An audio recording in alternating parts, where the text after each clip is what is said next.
नमस्कार दोस्तों, आप जुड़ चुके हैं द फंडा बॉक्स के 15 दिसंबर 2021 के न्यूज़पेपर एनालिसिस के साथ। शुरुआत करते हैं आज की न्यूज़पेपर कोट की। तो आज का हमारा कोट है गांधी जी के 7 पाप, 7 deadly sins of Gandhi ji. क्या बोलते थे Gandhi ji? That wealth without work, pleasure without conscience, science without humanity, knowledge without character, religion without sacrifice, politics without principle and commerce without morality, ये सारी चीजें पाप हैं। यहाँ पे फर्स्ट लाइन में आप देखेंगे वो चीज जो हमें चाहिए, वो चीज, वो सारी चीजें जिनका हम पालन करते हैं, या वो चीजें जो हम अपना अधिकार समझते हैं। और दूसरे क्षेत्र में आप देखेंगे वो चीजें जो हमारे दायित्वों की तरफ जाती है, चाहे वो सेक्रीफाइस हो, चाहे समाज के प्रति हमारी मोरालिटी हो, चाहे हमारे प्रिंसिपल्स हो, हमारा कैरेक्टर हो। ये सारी चीजें जो हमें करनी चाहिए, जो हमारे ड्यूटी बेस में आती है, वो आप देखेंगे दूसरी तरफ। तो जब राइट्स का ड्यूटीज के साथ सामंजस्य बैठता है, तो ये 7 पाप खत्म हो जाते हैं। ये 7 पाप गांधी जी के। ये यूपीएससी 2016 में पूछ चुका है। आप यूज कर सकते हैं इन सातों को अपने एसेज में, अपने आंसर्स में, और अलग अलग तरीकों से। आगे चलते हैं हमारे आज के द हिंदू न्यूज़पेपर एनालिसिस के साथ। पहली खबर है wholesale price inflation spikes to a record high, fuel food and fuel surge. तो 14% का नवंबर इन्फ्लेशन रिकॉर्ड हुआ है, जो कि बहुत ज्यादा है डेफिनेटली। तो हम देखेंगे इन्फ्लेशन आते ही हमारे दिमाग में आना चाहिए फिलिप्स कर्व। फिलिप्स कर्व क्या होता है? किस किस के बीच में आता है? फिलिप्स कर्व आता है अनएम्प्लॉयमेंट और इन्फ्लेशन के बीच में। तो फ्रेंड ये बोलता है कि जब तक इन्फ्लेशन नहीं होगा तब तक अनएम्प्लॉयमेंट कम नहीं होगा। तो ये कर कुछ इस तरह से ज्यादा है, लेकिन यहाँ पे एक पॉइंट आता है, थ्रेशोल्ड पॉइंट, जहां पे ये जाके स्टेगनेंट हो जाता है या नीचे की तरफ आने लगता है। इसको कहते हैं ब्रेक इवन पॉइंट। और ये वो पॉइंट है जिससे ज्यादा इन्फ्लेशन नहीं होना चाहिए। इसीलिए हमारे इकोनॉमिस्ट ने एक इन्फ्लेशन की एक रेंज डिसाइड कर रखी है कि आपको 4 से 6% या फिर 4 ± 2% में इन्फ्लेशन को टारगेट करना चाहिए, जिससे इन्फ्लेशन ज्यादा भी ना बढ़े, अनएम्प्लॉयमेंट भी ना हो, स्टैगफ्लेशन भी ना आए, इकोनॉमी भी स्टैग्नेंट ना हो, और डिफ्लेशन की राह पे भी हम ना चले। लेकिन डब्ल्यूपीआई एकदम से ज्यादा बूस्ट हो चुका है, और जैसा हमें याद करना चाहिए इस सिनेरियो में कि भी हाल में ही मॉनेटरी पॉलिसी कमेटी एमपीसी की मीटिंग हुई है। एमपीसी एक बाई मंथली मीटिंग होती है। रिजर्व बैंक ऑफ इंडिया के 3 मेंबर, गवर्नमेंट के 3 मेंबर इसमें पार्टिसिपेट करते हैं, 3+3। और चेयरमैन होता है आरबीआई का गवर्नर, जिनका होता है कास्टिंग वोट +1। उसने क्या बोला? 5:1 के वोटिंग पैटर्न पे मॉनेटरी पॉलिसी कमेटी ने बोला है कि हम रेपो रेट को चेंज नहीं करेंगे। रेपो रेट किस तरह की हो रही है? हमारी अकोमोडेटिव रेपो रेट है। अकोमोडेटिव रेपो रेट मतलब अकोमोडेटिव रेपो रेट चल रही है। अकोमोडेटिव रेपो रेट से आपका मतलब होता है कि जब रेपो रेट या तो कम की जा रही हो या न्यूट्रल स्टैंस पे रखी जा रही हो, जो कि काफी जब हमें इकोनॉमी में बूस्ट डालना होता है, लिक्विडिटी डालनी होती है, तब यूज होती है। तो फ्रेंड्स, इसकी वजह से भी कहीं ना कहीं इन्फ्लेशन राइज कर रहा है। और जो एक पर्सन थे, उन्होंने बोला था, वो लगातार 3 बार से बोल रहे हैं नाउ इज द टाइम कि आप रेट्स को बढ़ा दें। तो ये एक नेगेटिव सरप्राइज है, it's not a positive surprise, जिसको गवर्नमेंट को ध्यान में रखना होगा। फ्रेंड्स, 4 धाम हाईवेज वाइडन हो रहे हैं। इसमें एक तकनीक यूज हो रही है, double lane with paved shoulders. Paved shoulders sideways अपने आपके लैंडस्लाइड और बाकी सारी चीजों को यूज करने के लिए, रोकने के लिए भी, और साथ के साथ स्टेबिलिटी लाने के लिए रोड में यूज होते हैं। इसलिए जस्टिस सिस्टम का एक उदाहरण दिया। नेक्स्ट हम आगे आएंगे। सुप्रीम कोर्ट ने बोला है कि सारे के सारे इंग्रेडिएंट्स जो कि फूड आइटम्स में यूज होते हैं वो आपको बताने हैं। तो फ्रेंड्स, अभी तक क्या गाइडलाइन थी? अभी तक गाइडलाइन ये थी कि 5% फूड आइटम्स, 5% से कम जो फूड आइटम्स यूज होते हैं, एफएसएसएआई वो बोलता था कि 5% से कम यूज होने वाले फूड आइटम्स को आपको डिस्क्लोज करने की जरूरत नहीं है। बट फ्रेंड्स, कुछ ऐसे फूड आइटम्स हैं, there are some food items जैसे कि ई6 जैसे फूड आइटम्स क्या हैं, उनके अंदर बहुत छोटे छोटे वो मीट या फिश आइटम्स से प्रोसेस होके निकलते हैं, और माइक्रो क्वांटिटीज में डलते हैं, 1%, 0.5%, 0.8%। लेकिन कहीं ना कहीं लोगों को नहीं पता होता, तो उनकी जो स्पिरिचुअल फेथ या बाकी की जो चीजें हैं वो हर्ट होती हैं, वो अगर कुछ नहीं खाना चाहते या कुछ लोग पर्टिकुलर चीजों के लिए एलर्जिक होते हैं तो कहीं ना कहीं वो भी हर्ट होती है। सुप्रीम कोर्ट ने इंपॉर्टेंट जजमेंट दिया है। Now we come to our article of the day. हमारा आर्टिकल ऑफ द डे लिखा है शशि थरूर ने। शशि थरूर जी बोलते हैं कि going back to the foundation of republic. तो रिपब्लिक के फाउंडेशन में जब हम जाते हैं तो रिपब्लिक के फाउंडेशन में कौन है? रिपब्लिक के फाउंडेशन में है we the people of India. तो we the people of India मतलब focusing on individual, focusing on people, focusing on the last rung of people. और सिविक नेशनलिज्म जो हमारे कॉन्स्टिट्यूशन से आता है वो सिविक नेशनलिज्म सेंटर्ड होता है फिर इंडिविजुअल्स पे। तो हम एक्चुअली ये डिबेट किस कॉन्टेक्स्ट में देख रहे हैं, उस कॉन्टेक्स्ट को अगर आप पूरा आर्टिकल पढ़ भी लेंगे तो आपको समझ में नहीं आएगा कॉन्टेक्स्ट क्या है। ये कॉन्टेक्स्ट लिखा गया है कहीं ना कहीं सिटीजनशिप अमेंडमेंट एक्ट के हित में, जहां पे हमने रिलीजन को एज अ बेसिस माना है। जस्ट सोली प्रिंसिपल को हमने एब्रोगेट किया है। जस्ट सोली प्रिंसिपल क्या होता है? जस्ट सोली प्रिंसिपल है कि irrespective of caste, creed, class, हम सबको बराबरी की सिटीजनशिप का अधिकार देंगे। तो इसके अंदर शशि थरूर जी कहते हैं कि इंडिया की जो पोस्ट कॉलोनियल डेमोक्रेसी हुई तो उसमें ट्रेडिशन, कम्युनिटीज और इन सारी चीजों का बहुत बड़ा रोल था। और टू प्रिवेंट मेजॉरिटीज, और क्योंकि मेजॉरिटेरियन डेमोक्रेसी में मेजॉरिटेरियनिज्म अगर किसी जगह पे आ जाता है तो सिस्टम चोक हो जाता है, सिस्टम फेल हो जाता है और माइनॉरिटीज साइडलाइन हो जाती है। उस चीज को रोकने के लिए हमारे कॉन्स्टिट्यूशन ने इंडिविजुअल पे फोकस किया और ये कहा the rights of an Indian citizen could not be taken away by the legislature merely because it happens to have a majority। Legislature के पास सिर्फ मेजॉरिटी है तो वो राइट्स ऑफ सिटीजन नहीं ले सकता। बेसिस ऑफ रिप्रेजेंटेशन जब आया तो constitution granted representation not to one's predetermined religious identity but to one's individual expression of political agency. Because one has, एक पर्टिकुलर इंसान के पास इंडिविजुअल एक्सप्रेशन है पॉलिटिकल एजेंसी का। तो हमने ग्रुप राइट्स को एक्नॉलेज किया है, यस, कि भैया आपके पास राइट टू रिलीजन रहेगा आर्टिकल 25 से लेकर आर्टिकल 28 तक। हमने बाकी के कल्चरल और लिंग्विस्टिक माइनॉरिटीज के राइट्स भी स्टैब्लिश किए और हमने सबके राइट्स को माना कि आप अपने अपने कल्चर को प्रिजर्व कीजिए। जैसे कि चैरिटी करने का अधिकार दिया गया 26A के अंदर, डिस्टिंक्ट लैंग्वेज कल्चर प्रिजर्व करने का अधिकार दिया गया आर्टिकल 29(1) में, शेड्यूल्ड ट्राइब्स का अधिकार दिए गए 19(5) में, है ना। और लेकिन हमने ये ध्यान रखा कि माइनॉरिटीज इनसिक्योर फील ना करें, सबके पास ग्रुप राइट्स रहे, मेजॉरिटीज के पास भी ग्रुप राइट्स रहे, लेकिन फोकस रहे इंडिविजुअल पे। तो शशि थरूर जी यही कहते हैं every individual is located at an intersection between liberal individualism and plural belonging। Next friends, जब ये डिबेट्स चल रहे थे तो की डिबेट जो इमर्ज हुआ कॉन्स्टिट्यूएंट असेंबली में वो था, दो तरह के लोग थे। पहले तरह के लोग थे जो चाहते थे कि हम इंडिविजुअल सिटीजनशिप के वहीं तक रहें और उससे आगे कहीं ना जाएं। दूसरा ग्रुप था जो चाहता था कि इंडिया एक कॉन्फेडरेशन ऑफ बहुत सारी अलग अलग कम्युनिटीज और बहुत सारी अलग अलग आइडेंटिटीज हैं, तो हम उसको कंसिडर करते हुए चीजों को बनाएं।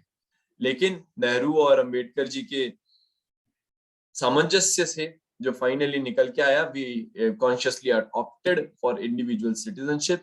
और अंबेडकर जी ने बोला कि मुझे नहीं लगता इस देश में कोई भी पर्टिकुलर कल्चर, कोई भी कल्चर ऐसा है जो कि देश से आगे आएगा। तो हमारा कॉमन गोल क्या है कि वी ऑल आर इंडियंस और हमें उसी चीज को बिल्डअप करना है फ्रेंड्स। तो इस चीज को आप नेहरू जी की इस बात से याद करिएगा that India is a nation in making. तो ये जो नेशन इन मेकिंग है, नेशन इन मेकिंग है ड्यू टू आवर इंडिविजुअल सेंट्रिकनेस। तो Indian first, Indian last and nothing else but Indians. ये किसने कहा था? अंबेडकर जी ने कहा था। तो हमें उस बात को ध्यान रखना है और बाकी सारी चीजों को भुला देना है। हम अभी भी दो आइडियाज में बटे हुए हैं जो कि सही नहीं है एज पर द ऑथर। हमारा फ्रीडम स्ट्रगल सबके लिए था और इसीलिए नया भारत भी सबके लिए ही होना चाहिए। नेक्स्ट फ्रेंड्स, क्योंकि WPI का इश्यू आया है तो हम चलते हैं WPI की तरफ। तो WPI में नवंबर का CPI 4.91% पे। हम ये देखेंगे बेसिकली CPI होता क्या है, कितने प्रकार का होता है। CPI होता है कंज्यूमर प्राइस इंडेक्स, ठीक है। कितने प्रकार का होता है, मॉस्पी जारी करता है। कौन? MoSPI, ministry of statistics and programme planning implementation. कितने तरह का होता है? CPI for industrial worker, IW, agricultural labours, rural labourers और नॉन मैनुअल एम्प्लॉइज। तो वो भी आपका 5% पे पहुंच गया है। और जो फूड एंड फ्यूल इन्फ्लेशन है जो WPI से नोट होता है, क्योंकि क्यों नोट होता है WPI से? क्योंकि हर इंडेक्स के कुछ वेटेज होते हैं। तो फ्रेंड्स, CPI में जो वेटेज है वो अलग प्रकार के हैं, उसमें पेट्रोल और फूड का वेटेज कम है, तो इसलिए वो 5% पे दिख रहा है आपको, ठीक है। जबकि आपका WPI का जो वेटेज है वो काफी ज्यादा है, वो 40, तो फूड और फ्यूल का वेटेज उसमें काफी ज्यादा है, तो इसलिए वो 14.2% पे दिख रहा है। क्यों हो रहा है फ्रेंड्स? इन्फ्लेशन के, किसी भी प्रकार के इन्फ्लेशन के दो कारण हो सकते हैं। एक हो सकता है सप्लाई साइड, फाइन। दूसरा हो सकता है आपका डिमांड साइड। तो जब आप डिमांड साइड के कारण पे बढ़ते हैं तो लोगों के पास जब लिक्विडिटी बढ़ जाती है तो डिमांड साइड के कारण आ जाते हैं। और जब कहीं ना कहीं सप्लाई साइड में कंस्ट्रेंट्स आ जाते हैं, आपकी मैन्युफैक्चरिंग कैपेसिटी डिक्लाइन कर जाती है, तो सप्लाई साइड इश्यूज आते हैं। अभी कौन से इश्यूज आ रहे हैं? मेजॉरिटी सप्लाई साइड इश्यूज आ रहे हैं, चाहे आपके सेमीकंडक्टर चिप शॉर्टेज हो, चाहे आपके केमिकल्स में शॉर्टेज हो, टेक्सटाइल का वैल्यू चेन टूट गया हो। और इसका मेजर रीजन क्या है कि हम ग्लोबल वैल्यू चेन पे वर्क करते हैं, GVC। और कोविड-19 की वजह से वो ग्लोबल वैल्यू चेन आपकी डिस्टर्ब हो चुकी है। तो जब global value chain friends disrupt हो गई तो फिर आपके पास कुछ नहीं बच जाता। तो ग्लोबल वैल्यू चेन को ध्यान में रखना इंपॉर्टेंट है। इंडिया को ग्लोबल वैल्यू चेन का एक सब्स्टिट्यूट डोमेस्टिक फ्रंट पे भी डेवलप करने की जरूरत है, और सप्लाई साइड रिस्ट्रेंट्स और लॉजिस्टिकल बॉटलनेक्स को सॉल्व करने की जरूरत है। फ्रेंड्स, अभी एक रिसेंट पैसेज पूछा गया था जिसको मिसोजिनी का पार्ट माना गया, तो ये आर्टिकल उसके ऊपर है बेसिकली, कि किस तरह से मिसोजिनी की कितनी लंबी जड़ें हैं, आज तक भी वो विस्थापित हैं और हमारे एजुकेशन सिस्टम से निकल नहीं पा रही हैं। तो इसके लिए क्लॉडिया गोल्डन ने अपनी वो कैरियर फैमिली में कहा था कि जो महिलाएं हमेशा से करती आ रही हैं, providing personal support, land a year and help और एजुकेशन, तो ये सारी चीजें पुरुषों को भी बचपन से ही करानी चाहिए, जैसा कि नई तालीम में गांधी जी ने बताया, या फिर जैसा कि हमारे प्रधानमंत्री जी ने इंडिपेंडेंस दिवस पे कहा कि boys should be taught young, catch them young. और एजुकेशन उनकी वहीं से शुरू होनी चाहिए, उनका सेंसिटाइजेशन वहीं से शुरू होना चाहिए। नेक्स्ट फ्रेंड्स, हम आते हैं हमारे अगले आर्टिकल की तरफ, that is NMP is hardly the panacea for growth in India. पहली चीज, NMP क्या है? NMP है नेशनल मोनेटाइजेशन पाइपलाइन। क्या है भाई नेशनल मोनेटाइजेशन? मोनेटाइजेशन का मतलब हिंदी में बेच दो, बेच के पैसा जो आया उसको आपने मोनेटाइज कर लिया। किसको बेच रहे हैं? 6 लाख करोड़ आएंगे, कहां से आएंगे?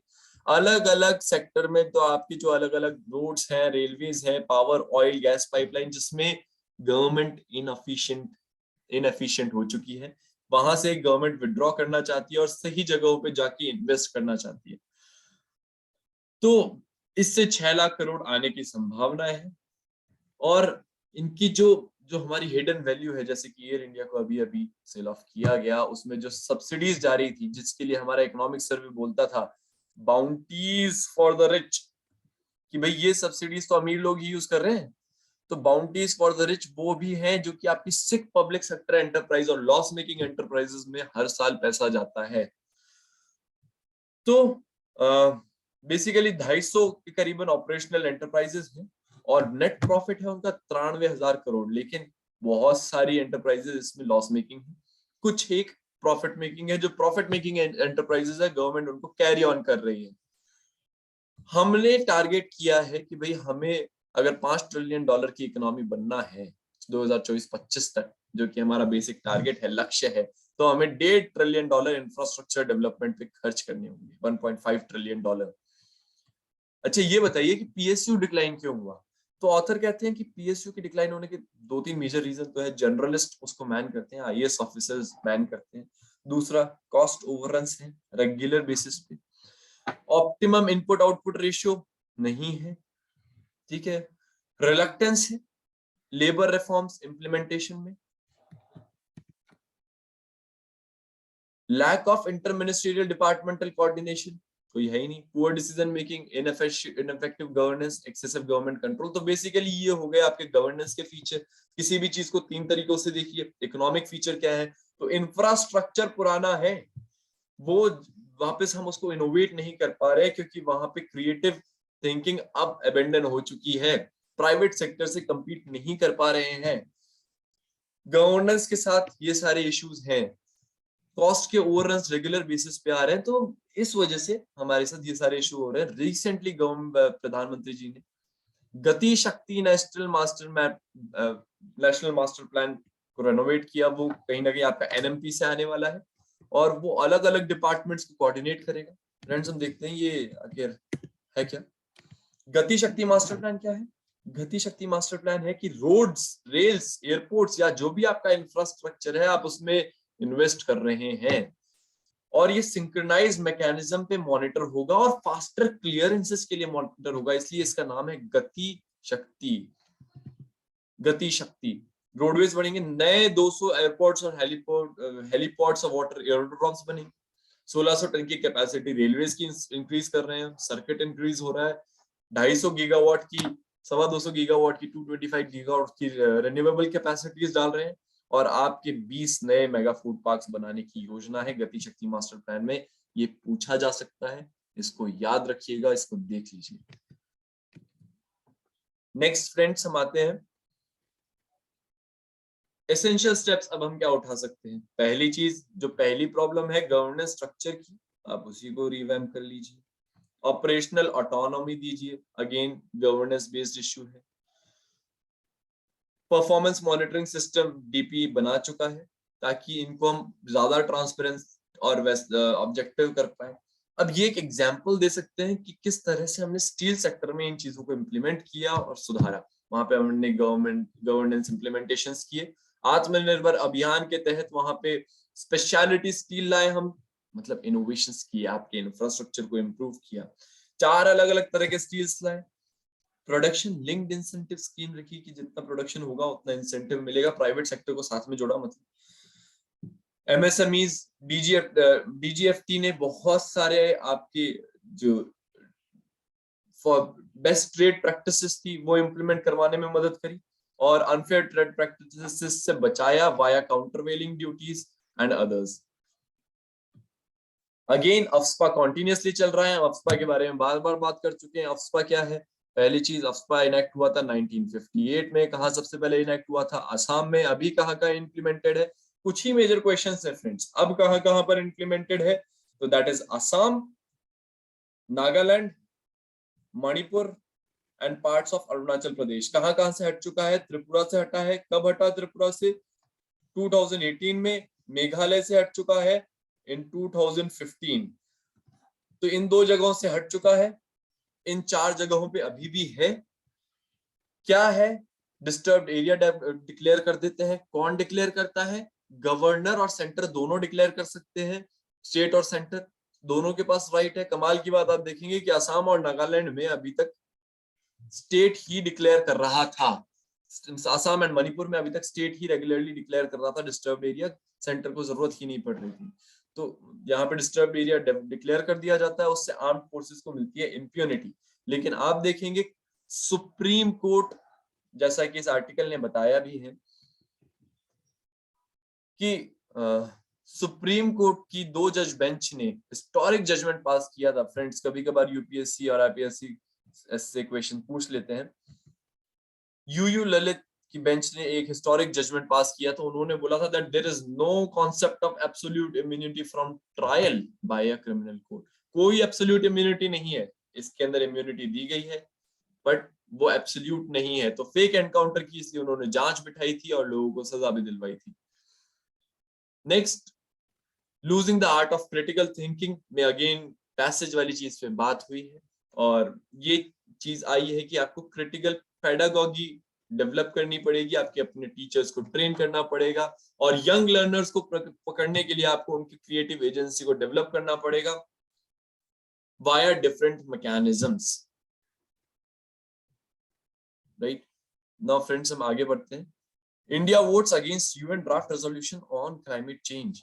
तो भैया क्यों वोट किया आपने अगेंस्ट में? वोट इसलिए अगेंस्ट में किया क्योंकि आयरलैंड और नाइजर दो देश हैं, नाइजर के पास अभी प्रेसिडेंसी है नवंबर मंथ की, तो उन्होंने एक प्रपोजल लाए वो कि भाई क्योंकि कुछ चीजें आगे नहीं बढ़ पा रही हैं तो क्यों ना हम आपकी जनरल असेंबली से लेके इसको सिक्योरिटी काउंसिल के पास भेज देते हैं।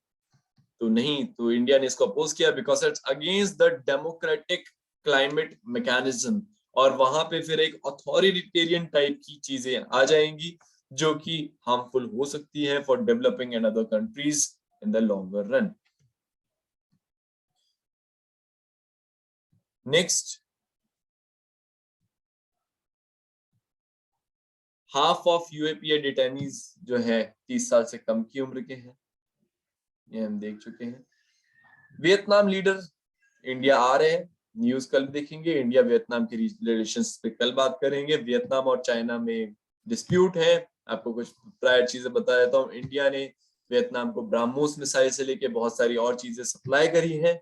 वियतनाम इंडिया का एक क्लोज फ्रेंड है। इंडिया वियतनाम के पास वाले एरिया में ओएनजीसी वहां पे ऑयल एक्सकवेशंस भी कर रही है। तो सबसे पहले हम देखते हैं बेसिकली वियतनाम कहां पर है। दिस इज वियतनाम फ्रेंड्स, और यहाँ पे इस पर्टिकुलर लोकेशन पे यहाँ पे हमारी ओएनजीसी जो है वो आपके ऑयल फील्ड के एक्सकवेशन में पार्टिसिपेट कर रही, और इसी पर्टिकुलर एरिया को यहाँ से लेके यहाँ तक के एरिया को India via north east connect करने की तैयारी भी कर रहा है। So we will have a maritime and a road connectivity with Vietnam very soon. ठीक है, 11 स्टेट और एक यूनियन टेरिटरी के बॉर्डर डिस्प्यूट है, किसके साथ? पड़ोसी देशों के साथ नहीं, खुद के साथ ही, खुद में ही बॉर्डर डिस्प्यूट लेके बैठे हुए हैं। सेंटर ने बोला कौन सॉल्व करेगा भैया? फिर ये सॉल्व दो लोग कर सकते हैं। पहली चीज, जो बॉर्डर रीडिस्ट्रीब्यूशन ऑर्गेनाइजेशन बैठेगा, या सेकंड एसआरसी बैठेगी, second state reorganisation committee. First SRC already बैठ चुकी है, ये क्वेश्चन आ चुका है कि क्या हमें सेकंड एसआरसी की जरूरत है। तो उसका एक पॉइंट ये है कि यहाँ पे 11 स्टेट और एक यूनियन टेरिटरी आपस में लड़ रहे हैं, दूसरी एसआरसी बिठाओ। तो या तो वो रिजॉल्व कर सकती है या सुप्रीम कोर्ट रिजॉल्व कर सकता है। कैसे? Via original jurisdiction. इस तरह का कोई भी मसला सुप्रीम कोर्ट में जाता है फॉर ओरिजिनल जुरिस्डिक्शन। दूसरी चीज याद रखिएगा, India is a destructible state, India is a non destructible union of destructible states. तो मतलब इंडिया खुद की बाउंड्रीज तो चेंज नहीं कर सकता, लेकिन स्टेट्स के जोड़ तोड़ मरोड़ सकता है। तो ये सेंटर आराम से इजीली भी कर सकता है। नेक्स्ट फ्रेंड्स, हम देखेंगे कि एनडीपीएस, पहली चीज तो एनडीपीएस एक्ट जो है उसके अंदर कहीं ना कहीं ओवरहॉल की बात चल रही है, जो कि हम आगे के आर्टिकल में देखेंगे। और एनआईए ने भी अभी रिसेंटली ड्रगॉल केस में गिरफ्तारियां करी है नेशनल इन्वेस्टिगेटिव एजेंसी ने। नेक्स्ट हम आते हैं टेक्स्ट एंड कॉन्टेक्स्ट में। Status of smart cities mission. Smart cities mission एक बहुउद्देशीय परियोजना थी, 100 सिटीज को हम स्मार्ट बनाएंगे। काम हुआ है, 2 लाख करोड़ का हुआ है, 1.5 लाख करोड़ का और चल रहा है, करीबन 10,000 प्रोजेक्ट्स इंप्लीमेंट हो रहे हैं। की फीचर्स क्या थे? लिवेबिलिटी, इकोनॉमिक एबिलिटी और सस्टेनेबिलिटी। इन 3 चीजों को हमने बनाया था की फीचर्स। 3 तरह के डेवलपमेंट भी सोचे थे फ्रेंड्स। रेट्रोफिटिंग, कि भाई जो मरम्मत फरम्मत का काम है वो कर देंगे। दूसरा, ग्रीन फील्ड डेवलपमेंट, शुरुआत से बनाएंगे। और तीसरा रीडेवलपमेंट। तो तीनों तरह की परियोजनाएं चल रही हैं। इसमें बहुत सारी चीजें इन्वॉल्व थी। लिवेबिलिटी में आपकी साफ पानी से लेके साफ सुथरी सड़कें, clean public spaces, transport, health, education सब आ रहा था। उसी तरह से इकोनॉमिक एबिलिटी में आपका डिजिटल इंफ्रास्ट्रक्चर से लेके बाकी चीजें आ रही थी। और सस्टेनेबिलिटी में आपके जो एनवायरमेंटल डिजास्टर्स हैं जो ज्यादा बढ़ गए हैं उनके ऊपर फोकस करने की भी तैयारी हो रही थी। Making a case for decriminalisation.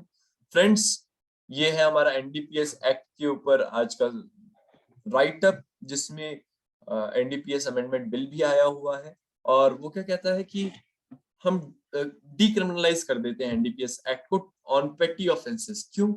क्योंकि फ्रेंड्स ये एक बार एडिक्शन होने के बाद ये चीज एक तरह से साइकोलॉजिकल चीज हो जाती है, एडिक्टिव चीज हो गई तो उसके बाद आपका उसके ऊपर कोई कंट्रोल नहीं रहा।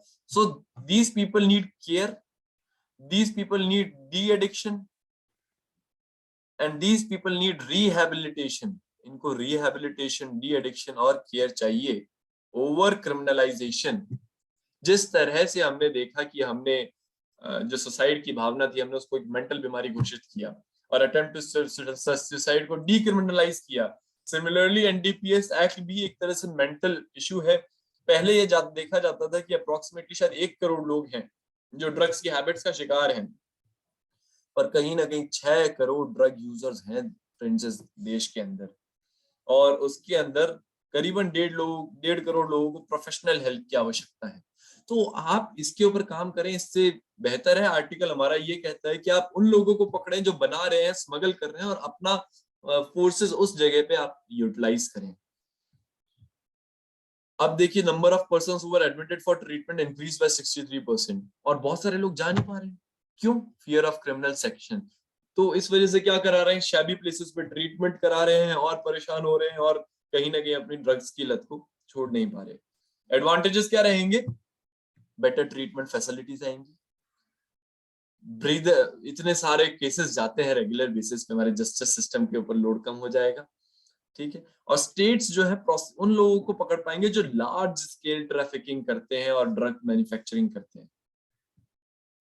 फ्रेंड्स, हमारा लास्ट आर्टिकल है जीरो बजट नेचुरल फार्मिंग के बारे में। तो जीरो बजट नेचुरल फार्मिंग क्या है? सबसे पहली चीज देखिए, जीरो बजट नेचुरल फार्मिंग क्या है कि हमारे एक पालेकर जी थे, तो उन्होंने बोला कि यार ये आप केमिकल कर रहे हो, इसका कुछ फायदा तो है नहीं, इतने सारे हमारी इनपुट कॉस्ट बढ़ जाती है। तो सही बात है, इनपुट कॉस्ट तो बहुत ज्यादा बढ़ जाती है। क्यों? फर्टिलाइजर्स आते हैं, पेस्टिसाइड्स आते हैं, वो सारी चीजें होती हैं। तो उन्होंने बोला मैं आपको एक तरीका बताता हूँ, आपके घर में गाय भैंस है तो आप चीज करिए कि 4 पहिए हैं, ZBNF के 4 पहिए हैं। आप उन 4 पहियों को देख लीजिए, कौन कौन से हैं वो 4 पहिए।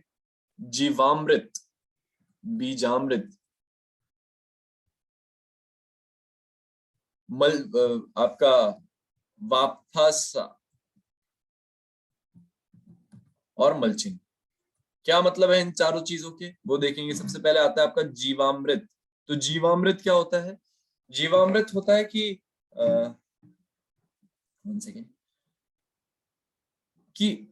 फॉर एग्जाम्पल आपकी जो सॉइल है, आप उस सॉइल को न्यूट्रिएंट्स अपने आप में लेने दीजिए, ठीक है।